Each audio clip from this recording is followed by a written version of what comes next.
කවුරුම හරි කෙනෙක් ඔයා වෙනුවෙන් දේවල් කරයි හෝ කරලා දෙයි කියලාද බලාපොරොත්තුෙන් ඉන්නේ. එහෙනම් ඒක ලොකු ප්‍රශ්නයක්. මොකද අපේ ජීවිතේ කවුරුත් අපි ආස විදිහට අපිට දේවල් කරලා දෙන්නේ නැහැ. ඒක තමයි ඇත්ත. එතකොට එහෙම කරලා දෙන්න පුළුවන් කවුරු හරි ඉන්නවද? ඔව්. ඒ තමයි ඔයා. ඔයාට විතරමයි ඔයාව සතුටින් තියන්න පුළුවන් කැමති දේවල්, ආස දේවල් කරන්න පුළුවන් එකම කෙනා. අනික තමන්ව සතුටින් තියන්න මහලුකු දේවල් ඕනේ නැහැ.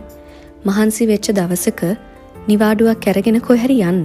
ඔයා බලන්න කැමති අලුත් ෆිල්ම් එකක් ඇවිල්ලා තියෙනවා නම් යාළුවෝ පොඩි ගහගෙන යන්න බලාගෙන ඉන්න එපා. ඔයා තනියෙන් ගිහිල්ලා ඒ ෆිල්ම් එක බලන්න.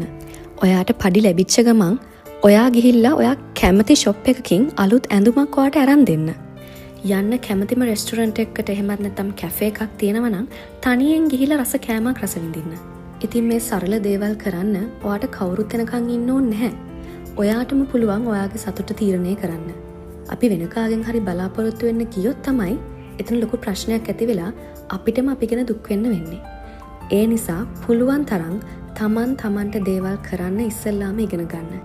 ඊට පස්සේ ඔයාගේ ජීවිතේ ඉන්න හෝ ජීවිතේට එන අයගෙන් මොන අඩුපාඩුව තිබ්බත් ඔයාට ඒක ප්‍රශ්නයක් වෙන්නේ නැහැ. මොකද ඔයා ඔයාට ආදරෙයි. ඔයා ඔයාට දේවල් කරනවා.